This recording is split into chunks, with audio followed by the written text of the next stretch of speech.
Aujourd'hui, dans Psy en coulisses, Victor interviewe Michel Larguier, ancien psychologue de l'Éducation nationale EDA.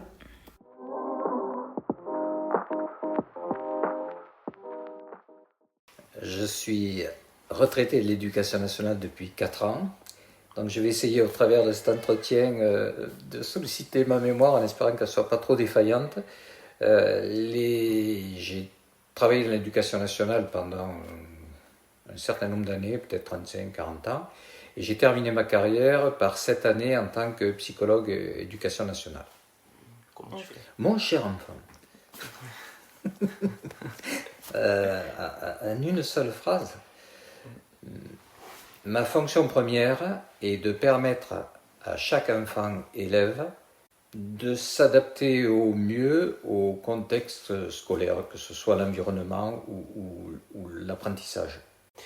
Quelles sont tes formations ? Mes formations qui concernent directement le métier de psychologue. Oui. Moi, en fait, j'ai été instituteur pendant de nombreuses années, après avoir fait une maîtrise d'anglais. En 2007, je me suis orienté vers l'enseignement spécialisé. J'ai donc fait la formation qui permettait de devenir maître E, à savoir enseignant spécialisé dans l'aide pédagogique aux enfants en difficulté, dans le cadre d'un RASED, réseau d'aide aux élèves en difficulté. Mon aide pédagogique s'est avérée rapidement relativement insuffisante par rapport aux problématiques auxquelles j'étais exposé, et j'ai décidé à ce moment-là de faire des études de psychologie afin de devenir ce que l'on appelait psychologue scolaire à l'époque. J'ai donc, dans le cadre d'une validation d'acquis, j'ai effectué une 3e année de licence en psychologie, un M1 en psychologie, et à l'issue de ce M1, le département du Gard a repris les candidatures pour faire la formation de psychologue scolaire. J'ai donc postulé à ce moment-là, et je n'ai pas effectué le M2, et j'ai effectué directement la formation qui a abouti au DEPS, diplôme de psychologue scolaire. Et donc j'ai été psychologue scolaire puis psychologue éducation nationale pendant 7 ans.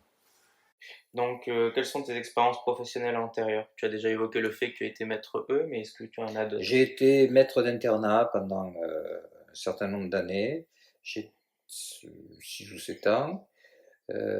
J'ai été aussi assistant de français en Écosse pendant 1 an. J'ai été aussi éducateur stagiaire dans un foyer avant d'entamer mes études à l'université. Et puis donc maître E pendant quelques années, dans le cadre d'un RASED, et ensuite psychologue. Dans quel lieu est-ce que tu exerçais ton activité ? Sur la circonscription de Bagnols-sur-Cèze, en élémentaire, maternelle. Et je couvrais un secteur d'environ, je crois que c'est 4000 élèves et une quinzaine d'écoles, à la fois écoles urbaines et rurales. Ok. Quelles sont tes missions ? Quelles étaient Quelles étaient, oui, plutôt. mes missions? Oh là là, qu'est-ce qui va revenir?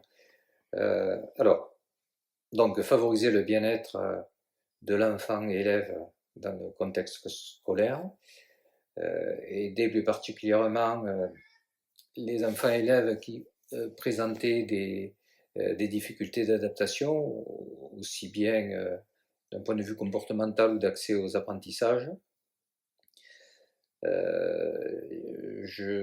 Je travaillais aussi en tant que personne aux ressources auprès des différents partenaires de l'éducation nationale, auprès des parents notamment. Et puis voilà, mon travail consistait aussi à mettre en lien tous les intervenants auprès de l'enfant, en priorisant en premier lieu ceux de sa famille. Est-ce que tu peux m'expliquer comment fonctionne la hiérarchie au sein de ton ancien organisme, du coup, l'éducation nationale ? Mais je travaillais donc dans une circonscription sous la direction d'un IEN, inspecteur de l'éducation nationale, que je voyais très peu d'ailleurs. J'étais relativement autonome dans ma façon de travailler. Quelles étaient tes conditions de travail? Alors assez délicate dans la mesure où il y a un manque important de personnel euh, en ce qui concerne la prise en charge d'enfants en difficulté. Et donc souvent c'est le psychologue qui est de l'éducation nationale qui est sollicité directement en premier lieu par les enfants, pas par les enfants, par les enseignants, parfois les parents. Donc les sollicitations étaient très importantes.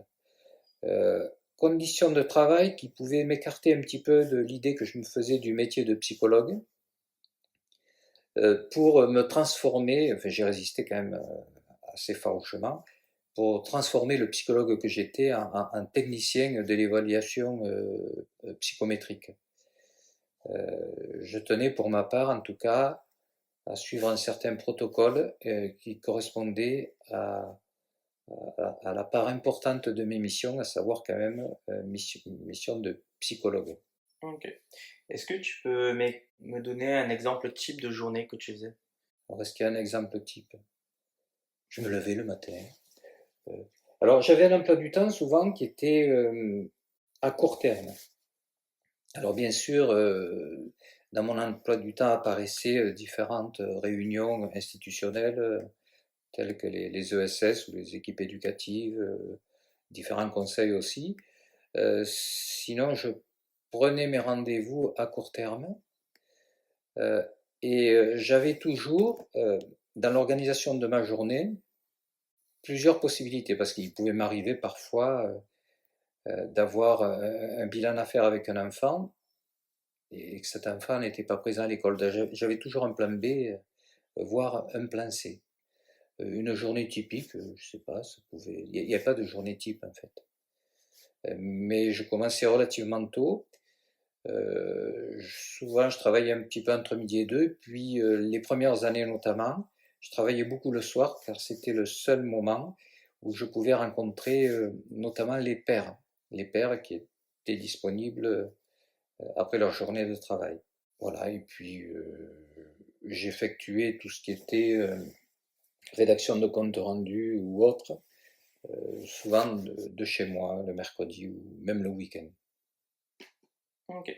Est-ce que tu peux m'expliquer, me détailler la quantité de travail en termes d'heures, que ce soit au sein en dehors des horaires de travail, Alors les horaires de en travail, je dehors ne savais évidemment. pas trop ce que c'était, parce que je crois que dans notre, dans nos missions, enfin, je ne sais pas si on peut appeler ça mission, mais le règlement stipulait qu'on devait effectuer, je ne sais plus, 26 ou 27 heures, mais ça ne correspond pas à grand-chose en fait, puisque on n'est pas tenu forcément de travailler pendant le temps d'ouverture des écoles, et notamment, moi je travaillais beaucoup aussi en dehors, et puis il y a tout le temps de préparation, de rédaction de compte rendu qui n'est pas réellement pris en charge par l'institution. Donc, nombre d'heures, je sais pas, je devais faire beaucoup d'heures. Beaucoup d'heures. Ok. Quels étaient les outils que tu utilisais dans ta pratique? Ah, alors il y en a énormément qui ont évolué au fur et à mesure de ma pratique. Alors il y avait bien sûr les, euh, les tests obligatoires, là, que sont les tests intellectuels. J'en utilisé notamment deux, la WIPSI 3 puis 4, pour les enfants petits jusqu'à 6 ou 7 ans, et puis pour les enfants d'élémentaire, j'utilisais la WISC 4 puis 5. Les principaux tests que j'utilisais pour l'évaluation cognitive, qui était la demande principale, mais j'utilisais aussi beaucoup de tests dits projectifs. Alors là, il y en a une flopée. J'aimais beaucoup le D10. Je prenais quelques comptes du test des comptes aussi, parfois le dessin d'une famille, le dessin du bonhomme, et j'utilisais beaucoup, surtout, l'entretien. Ok. Quels sont les partenaires avec lesquels tu pouvais travailler? Alors bien sûr, le premier partenaire, c'est les parents. Les parents de l'enfant, et éventuellement, parfois j'avais affaire aussi à des membres de la fratrie ou d'autres membres de la famille, les enseignants, qui étaient souvent l'origine de la demande d'aide, et puis donc l'équipe, ceux qui font partie de l'équipe éducative, et puis les personnels, les personnes extérieures aussi, CMP, CMPEA, IME, orthophonistes, parfois psychologues privés, mais c'était relativement rare. Voilà. Et ma principale mission, en fait, c'était d'essayer de créer du lien entre tous ces différents partenaires pour que l'enfant sente qu'il avait autour de lui des personnes fiables sur qui il pouvait compter. Mais en premier lieu, c'était surtout la famille. Ok. Comment est-ce que tu percevais ce métier avant de l'exercer et comment cette perception a évolué une fois que tu travaillais en tant que psychologue de l'éducation nationale? Oh là là, je me souviens plus de ça. Je percevais ce métier comme un métier de psychologue et je me suis rendu compte qu'il fallait être très vigilant quant à sa façon de pratiquer ce métier-là, pour qu'il soit vraiment un métier de psychologue, c'est-à-dire au service des personnes, et non pas une fonction de technicienne, comme j'ai dit tout à l'heure, technicienne du bilan intellectuel. Quels sont les avantages de la profession de psychologue de l'éducation nationale? Les vacances. Les vacances? Ouais. Et les Les autres vacances. avantages? Alors, le principal avantage, je ne sais pas, c'est le fait de travailler dans un environnement où, où l'on rencontre des personnels différents et variés. C'est le fait aussi de travailler avec des enfants. J'ai beaucoup apprécié, par exemple, les relations que j'ai pu avoir avec les enfants que j'aidais. Ok. Tu as parlé des avantages, est-ce que maintenant tu peux me parler des inconvénients? L'inconvénient majeur, c'est la pression pour, euh, pour répondre aux exigences de bilan, par exemple. Et puis, au fur et à mesure de ma pratique, c'est le manque d'approche relative aux soins, en fait. J'aurais bien aimé petit à petit, mais c'est pas le rôle du psychologue de l'éducation nationale, mais pouvoir être un peu plus disponible pour le suivi, par exemple. Et puis, bon, dans un autre contexte peut-être que l'éducation nationale, travailler dans le soin. Quel a été l'événement le plus marquant pour toi durant tes années en tant que psychologue d'éducation nationale? Alors, ce qui était je ne sais pas quel est l'événement le plus marquant, mais ceux qui, en tout cas, sollicitaient grandement ma fibre émotionnelle, c'est les situations où l'enfant, où je sentais vraiment l'enfant en détresse par rapport à son vécu, aussi bien à l'école qu'à la maison. Voilà. Ce sont des situations un petit peu compliquées. Ok. Et comment tu pouvais gérer la mise à distance face à cette situation difficile?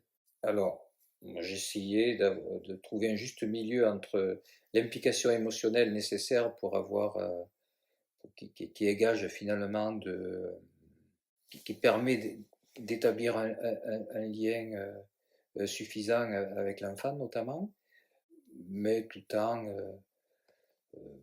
oui, en dehors de ces moments-là, je pouvais quand même, en m'appuyant sur mes connaissances de psychologue, garder la distance suffisante pour ne pas être débordé. Est-ce que tu étais épanoui dans ton travail?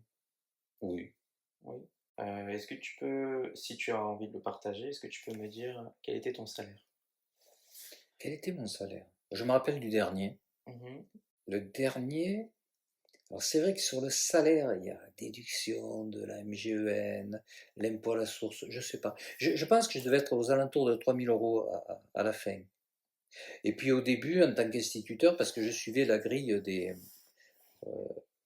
quelle grille on avait? Non, une grille de certifiés, je pense. Mhm. Donc je ne sais plus à quoi ça correspondait. Mais j'ai dû terminer au 6e échelon de la hors classe et je devais être aux alentours de 3 000 euros net. 3 000 euros net. Ok. Est-ce que tu peux m'expliquer pourquoi tu as choisi cette profession? Alors, bon, j'étais instituteur, donc confronté forcément à des enfants qui avaient des difficultés. Euh, Mon expérience professionnelle privée, dont j'ai pas forcément envie de parler, m'a a activé en quelque sorte ma fibre de relation d'aide. Et donc, ma situation privée m'a mis dans une situation où j'étais potentiellement, dans ma famille, il pouvait y avoir des difficultés au niveau de mes enfants. Donc, j'ai décidé de m'occuper d'enfants en difficulté à ce moment-là. Et puis, la dimension psychologique de la difficulté est venue petit à petit comme euh, à être privilégié. Ok. Quels sont les conseils que tu donnerais à quelqu'un qui aimerait exercer ce métier? Eh bien, d'être un peu au clair avec ses motivations. C'est un métier qui est très enrichissant, qui est aussi prenant, qui demande quand même un certain investissement, mais c'est un métier passionnant. Conseil, je ne sais pas, je ne donnerai pas de conseils. Je donne comme conseil de suivre son désir en fait dans le domaine de sa carrière professionnelle. Ok, je te remercie.